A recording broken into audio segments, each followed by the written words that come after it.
ರಾಜ್ಯದಲ್ಲಿ ಮುಂಗಾರು ಮಳೆಯ ಅಬ್ಬರ ದಿನದಿಂದ ದಿನಕ್ಕೆ ಜೋರಾಗ್ತಾ ಇದೆ. ಇದರ ಪರಿಣಾಮ ರಾಜ್ಯದ ಬಹುತೇಕ ಜಿಲ್ಲೆಗಳಲ್ಲೂ ಕೂಡ ಮಳೆ ಅಬ್ಬರಿಸ್ತಾ ಇದೆ. ದಕ್ಷಿಣ ಕನ್ನಡ ಜಿಲ್ಲಾದ್ಯಂತ ಭಾರೀ ಮಳೆ ಆಗ್ತಾ ಇರುವಂಥದ್ದು. ಕಾಂಪೌಂಡ್ನ ಗೋಡೆ ಕುಸಿದು ಬಾಲಕಿ ದುರ್ಮರಣಕ್ಕೀಡಾದಂತಹ ಘಟನೆ ನಡೆದಿದೆ. ದೇರಳಕಟ್ಟೆ ಸಮೀಪದ ಮೊಂಟೆಪದವು ಕೋಡಿ ಎಂಬಲ್ಲಿ ಘಟನೆ ನಡೆದಿರುವಂಥದ್ದು. ಕಾಂಪೌಂಡ್ನ ಗೋಡೆ ಕುಸಿದು ಮನೆ ಮೇಲೆ ಮಣ್ಣು ಬಿದ್ದಿದೆ ಅನ್ನೋದು ಗೊತ್ತಾಗ್ತಾ ಇದೆ. ನೈಮಾ 10 ವರ್ಷದ ಬಾಲಕಿ ಮಣ್ಣಿನಡಿ ಸಿಲುಕಿ ಸಾವನ್ನಪ್ಪಿರುವಂತಹ ದುರ್ದೈವ. ದಕ್ಷಿಣ ಕನ್ನಡ ಜಿಲ್ಲಾದ್ಯಂತ ಮಳೆ ಅಬ್ಬರ ದೊಡ್ಡ ಮಟ್ಟದಲ್ಲಾಗ್ತಾ ಇದೆ. ಅದರ ಪರಿಣಾಮ ಸಾಕಷ್ಟು ಸಮಸ್ಯೆಗಳು ಕೂಡ ಸೃಷ್ಟಿಯಾಗ್ತಾ ಇದೆ. ಕಾಂಪೌಂಡ್ನ ಗೋಡೆ ಕುಸಿದು 10 ವರ್ಷದ ಬಾಲಕಿ ಸಾವನ್ನಪ್ಪಿರುವಂತಹ ದಾರುಣ ಘಟನೆಯೊಂದು ನಡೆದಿದೆ. ಈ ಮೂಲಕ ಈಗಾಗಲೇ ರೆಡ್ ಅಲರ್ಟ್ ಅನ್ನು ಕೂಡ ಘೋಷಣೆ ಮಾಡಲಾಗಿದೆ. ಕರಾವಳಿ ಭಾಗದಲ್ಲಿ ಒಂದು ಕಡೆ ಕಡಲ್ ಕೊರೆತ ಆಗ್ತಾ ಇದೆ, ಮತ್ತೊಂದು ಕಡೆ ಭೂಮಿ ಕುಸಿತಾ ಇದೆ, ಮಗದೊಂದು ಕಡೆ ಅಬ್ಬರದ ಗಾಳಿಯ ಜೊತೆಗೆ ಮಳೆ ಕೂಡ ಸುರಿತಾ ಇರುವಂಥದ್ದು. ಅದರ ಪರಿಣಾಮವನ್ನು ನೀವು ಗಮನಿಸ್ತಾ ಇದ್ದೀರಿ. ಯಾವ ಪ್ರಮಾಣದಲ್ಲಿ ಮನೆ ಮೇಲೆ ಮಣ್ಣು ಬಂದು ಬಿದ್ದಿದೆ ಅಂಥೇಳಿ.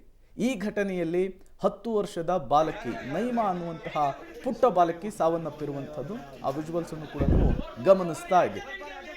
10 ವರ್ಷದ ಬಾಲಕಿ ಅಬ್ಬರದ ಮಳೆಗೆ ಬಲಿಯಾಗಿರುವಂತಹ ಘಟನೆ ನಡೆದಿದೆ ಮಂಗಳೂರಿನಲ್ಲಿ. ಮೃತಪಟ್ಟಂತಹ ಬಾಲಕಿಯ ಶವವನ್ನು ಮನೆಯಿಂದ ಹೊರತರ್ತಾ ಇರುವಂತಹ ದೃಶ್ಯಾವಳಿಗಳನ್ನು ಕೂಡ ಗಮನಿಸ್ತಾ ಇದ್ದೀರಿ. ಕಾಂಪೌಂಡ್ನ ಗೋಡೆ ಕುಸಿದು ಈ ದುರ್ಘಟನೆ ಸಂಭವಿಸಿದೆ ಅನ್ನೋದು ಗೊತ್ತಾಗ್ತಾ ಇದೆ. 10 ವರ್ಷದ ಬಾಲಕಿ ನೈಮಾ ಅಂಥೇಳಿ ಗುರುತಿಸಲಾಗಿದೆ. ಕುಟುಂಬಸ್ಥರ ಆಕ್ರಂದನ ಕೂಡ ಮುಗಿಲು ಮುಟ್ಟಿದೆ. ಕರಾವಳಿ ಭಾಗದಲ್ಲಿ ಒಂದು ಕಡೆ ಕಡಲ್ ಕೊರೆತ ಜಾಸ್ತಿ ಆಗ್ತಾ ಇದ್ರೆ, ಮತ್ತೊಂದು ಕಡೆ ಈ ರೀತಿಯ ಭೂಕುಸಿತಗಳಾಗಿರಬಹುದು, ಜೊತೆಗೆ ಈ ರೀತಿಯ ಅವಾಂತರಗಳು ಕೂಡ ಜಾಸ್ತಿ ಆಗ್ತಾ ಇದೆ. ಮತ್ತೊಂದು ಕಡೆ ಗಾಳಿ ಸಹಿತ ಸುರಿತಾ ಇರುವಂತಹ ಧಾರಾಕಾರ ಮಳೆ ಸಾಲು ಸಾಲು ಸಮಸ್ಯೆಗಳನ್ನು ಕೂಡ ಸೃಷ್ಟಿ ಮಾಡ್ತಾ ಇದೆ. ಇನ್ನೂ 1 ವಾರಗಳ ಕಾಲ ಇದೇ ರೀತಿ ಎಡೆಬಿಡದೇನೆ ಮಳೆ ಸುರಿಯುತ್ತೆ ಅನ್ನುವಂತಹ ಮುನ್ಸೂಚನೆಯನ್ನು ಹವಾಮಾನ ಇಲಾಖೆ ಕೊಟ್ಟಿರುವಂಥದ್ದು. ಈಗಾಗಲೇ ಮಂಗಳೂರು ಜಿಲ್ಲಾಡಳಿತ ಅಲರ್ಟ್ ಆಗಿತ್ತು. ಸಾಕಷ್ಟು ಮುಂಜಾಗ್ರತಾ ಕ್ರಮಗಳನ್ನು ಕೂಡ ತೆಗೆದುಕೊಳ್ಳಲಾಗಿತ್ತು. ಅದರ ನಡುವೆಯೂ ಕೂಡ ಈ ರೀತಿಯ ಅನಾಹುತಗಳು ಅಲ್ಲಲ್ಲಿ ಆಗ್ತಾ ಇರುವಂಥದ್ದು.